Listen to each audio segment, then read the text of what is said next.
আল্লাহর হাবিব সাল্লাল্লাহু আলাইহি ওয়াসাল্লাম বললেন, সাবআতুন ইউযিল্লুহুমুল্লাহু ফি যিল্লিহি ইয়াওমা লা যিল্লা ইল্লা যিল্লু। 7 শ্রেণীর ব্যক্তিকে আল্লাহ তাআলা কিয়ামতের দিন আরশের নিচে ছায়া দিবে, যেদিন আল্লাহর আরশের ছায়া ছাড়া কোনো ছায়া পৃথিবীতে থাকবে না। সেই দিনটা কি এই দিনের মতো? কিয়ামতের দিনটা আজকের এই দিনের মতো হবে? 50,000 বছর হবে। এটা লেন্থ, এটা ডিউরেশন।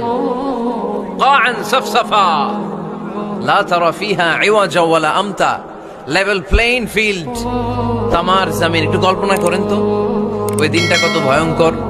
বাবা ছেলেরে চিনবে না ওই দিন, ছেলে বাবারে চিনবে না, স্ত্রী স্বামীকে চিনবে না, স্বামী স্ত্রীকে চিনবে না, পীর সাহেব মুরিদ চিনবে না, মুরিদ পীর সাহেবকে চিনবে না, নেতা কর্মীকে চিনবে না, কর্মী নেতাকে চিনবে না।